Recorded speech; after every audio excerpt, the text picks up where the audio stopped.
Imagine paying for professional dating app photos. Better lighting, better camera, the background looks intentional, your profile finally looks put together, but it doesn't work.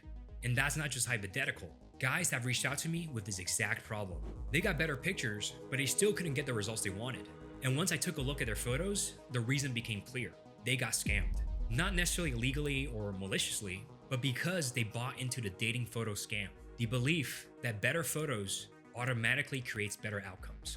And the danger is not just wasting $500 on some photos. It's spending months optimizing the wrong thing. There are typically 3 ways dating app photographers fail their clients. And in this video, I'll go over each of them. But I don't want this video to just be me complaining about photographers doing a bad job. Because the real question is, what if they did do a good job? Would that be enough to give an average guy the results he wanted? To find out, I tested it with my friend. Meet my friend Brian, a 26-year-old data scientist living in Philadelphia. Like most guys, he didn't have much luck on dating apps. And when I took a look at his photos, I wasn't really surprised. These photos maybe would have been okay on a Finsta for your friends, but they had no business being on a dating app profile. Naturally, Brian thought he needed better photos. But if he had gone to the wrong dating app photographer, it likely would have gone one of 2 ways. Which brings us to case 1. The first way dating app photographers fail average guys is simple. They sell them a photo shoot, not a dating profile. A normal photographer's job is to take a clean photo. A dating app photographer's job should be to make sure every photo communicates the right signal. A lot of them say they do that, but that's just for marketing. In reality, they often leave a lot on the table. I've seen photos from dating app photographers where the client still has a bad haircut, poor grooming, clothes that do not fit properly, and the same backgrounds they use for every other guy. Sure, the photo may have better lighting, better composition, and a better background, but if the guy was already not getting results on dating apps, that won't be enough to change anything. He just goes from average in a selfie to average in 4K. And this happens because the business model rewards volume. It's easy to sell a 1-hour photo shoot where the client just shows up, you take him to the same 5 locations, snap a couple photos, and call it a day. But it is much harder to cater the photo shoot to maximize results for each client. Because now you have to think about hairstyle, fashion, different locations, and a specific vibe of each guy. And sometimes, if you're being honest, you have to tell the client that you're not ready for the shoot yet until you fix these things. And most businesses do not want to say that. They want easy sales and easy fulfillment. So instead of building the shoot around a client, they use a template. Same park, same cafe, same rooftop, same poses. The problem is not just that the background is repetitive. The problem is that the photos aren't built around the client's authentic vibe. A good dating app profile should look like a window into your life. Maybe you're the athletic outdoorsy guy. Maybe you're the calm professional guy. Maybe you're the stylish nightlife guy. But if every photo shoot is just the same locations and same poses, then it's not really your life anymore. It just looks like a cheap dating app photo package. And even though the chances aren't high, if a girl is swiping on your profile and sees you have the same poses and same backgrounds as some other profiles she saw before, that's not a good look. It just confirms that your photos are staged, and she might think you're trying too hard. So for Brian, that was the first mistake I wanted to avoid. Not perfectly, but at a minimum, I wanted to be more intentional than just show up, stand there, and look at the camera. The goal was to see if better styling, curated outfits, and more intentional locations was enough to make an average guy's profile more competitive. And these were some of the photos I ended up getting for Brian. We'll discuss later if these actually made a difference.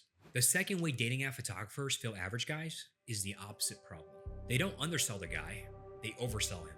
And this is more dangerous because at first, it seems like the photos worked. This is when the photos create a version of the guy that looks better, richer, more social than he actually is in real life. So maybe he will get more matches. He might get more dates. But the problem is that the girl is not responding to the real version of the guy. She's responding to an inflated version of him. This can happen in obvious ways: staging photos with models or actresses, renting exotic cars, or pretending to have a better social life than you actually do. But it can also happen in less obvious ways: over-editing the face, making the body or muscles look bigger than they are, or using angles that hide your bad features. Now, some of these things are okay in moderation. The problem is when you go too far and misrepresent yourself. A good dating app photo should look like the best believable version of you.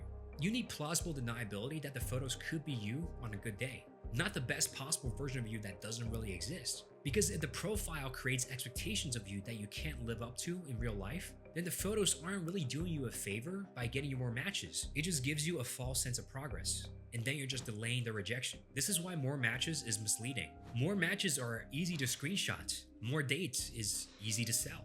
But if you're optimizing for more dates that don't convert to good outcomes, then you played yourself. Now, to be fair, dating is a numbers game, so every little bit helps.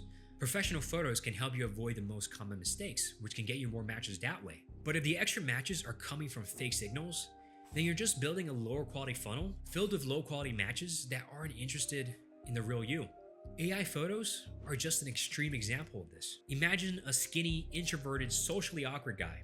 With AI photos, he can be taller, more muscular, more stylish, and more extroverted. These photos might get him more matches and dates. But when he shows up in real life looking like this and acting socially awkward, he's just moving the rejection from the app to the date. And then he still doesn't get the dating results he wanted. Now, I'm not saying every dating app photographer or AI photo guru is doing this maliciously. Dating outcomes are hard to market, but matches, likes, and screenshots are easy to market. So their incentive is to show the metric that helps them sell, not necessarily the metric that matters most in real life. That means for you, the question isn't, can these photos get me more matches? It's, will these photos give me the dating outcomes that I want? Because if the profile is attracting women to a version of you that doesn't exist, then you're just wasting your time and money. And that's the second mistake I wanted to avoid with Brian. I did not want to make Brian look better or richer than he actually is in real life, even though I did joke about photoshopping his car into a Lambo.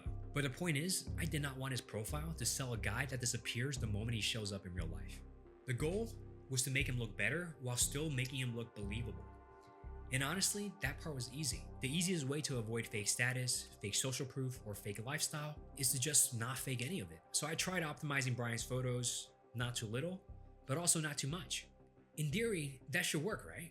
Let's see what he has to say. All right, man, what you think about the photos I took for you? It was good, bro. Dude, my own ones are so bad compared to the ones you took. Yeah, but did you like get more matches after? Yeah, I definitely got more matches. I did get more dates, but like it didn't really go anywhere after that. Really? How many matches are you getting beforehand? Matches wise, I was getting like maybe like 2 per week. Oh yeah. And now I'm getting like 10 or something. I feel like even though you have more matches, you still have to put in the effort. Like you actually have to like take a girl out on like a nice date. I feel like you gotta spend money, bro. Like, yeah. like if you're not like a Chad, bro, you gotta spend money, bro. But you got like a girlfriend now, right? You think it was because of the photos? I feel like the photos helped a little bit because I did get more matches, but like overall, I think it's just like luck, bro. It's mostly luck, yeah. Because most of them didn't really respond to any of my texts. So now this is the part dating app photographers are not incentivized to tell you. Brian liked the photos. They were clearly better than what he had before. So if the photos were better and still believable, why didn't he get the dating results he wanted? That's when the third case comes in. Sometimes the photos are genuinely better while still being a realistic representation, but they still don't work. And that just reveals that photos were never the bottleneck. Because the bottleneck isn't something that can be fixed in one afternoon. Maybe it's your physique, your hair, or frankly, your face. And sometimes the bottleneck isn't something that's related to your appearance. It can be your social skills, your location, or your standards. Those are not problems you can solve by standing in front of a camera. Good photos are multipliers, but for them to work, you need to have a good baseline. And with Brian, that was his issue. That does not mean Brian is doomed. That just means a photo shoot would not have been the highest ROI move for him. He needed to improve his baseline first. However, most photographers aren't going to turn away a willing client, because if a guy comes up to them asking for photos, they're going to say, sure, my calendar's open. What's your credit card information? But the honest answer might have been, you're simply not ready for the shoot yet. And most businesses do not want to say that, because that might mean losing the sale. So can professional dating app photos save an average guy? Not by themselves. If the photographer just gives him a lazy template to shoot, it won't make much of a difference. Or they can backfire if the photos oversell him. And even if the photos are realistic and properly optimized, they can only help so much if his baseline isn't competitive enough. Photos are the advertising. You are the product. So before you pay for more dating app photos, figure out which category you're in. Are your current photos underselling you, or are they overselling you? Or are you simply not ready for a photo shoot at all? If photos are actually your bottleneck, I made a free checklist to help you spot the most common and less obvious mistakes that most guys overlook. If you're interested in that, the link is in the description.